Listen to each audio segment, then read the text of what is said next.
Hello, welcome to another episode of Better Pet Parenting. Today we're going to talk about one of the most irritating things you have ever faced in your life, and that is the common cold.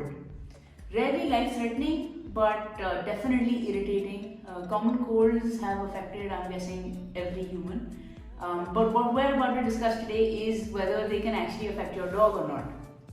Now, when people refer to cold, they're actually talking about a set of viruses that can cause these symptoms in you, and similarly in your dog as well. That's anything from sniffling, feeling like your nose is blocked, and a host of other things that kind of accompany that feeling. Now, if you're wondering about whether it's the same set of viruses that your dog can get as well, that's not true at all. Dogs have a completely other set of viruses that can affect them. The chances of transmission of a cold from you to your dog and vice versa is very, very rare.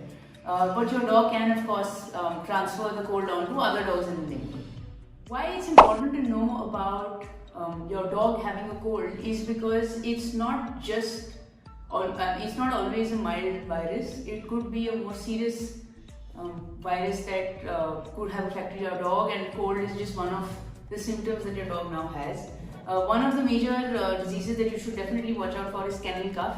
If you've gone through your dog's vaccination checklist, you'll actually see that there is a vaccination for kennel cough that is given.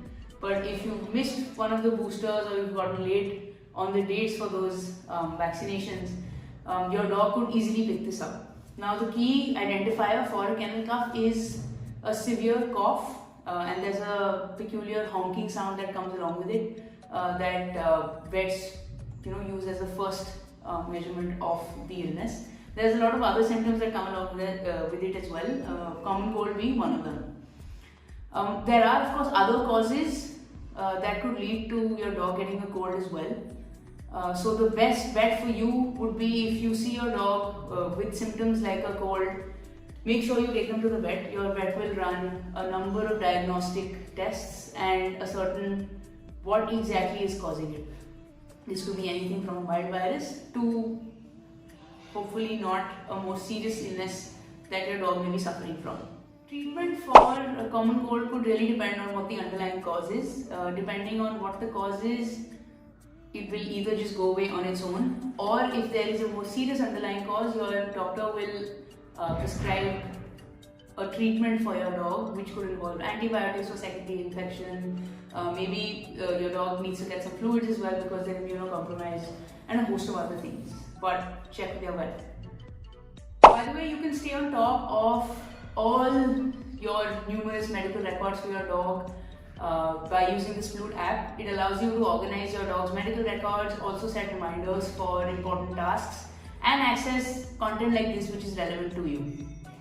Using the Sploot app is something that helps me never forget an important task for my dogs, and also never lose medical records, which may come in handy whenever you're going to meet a doctor.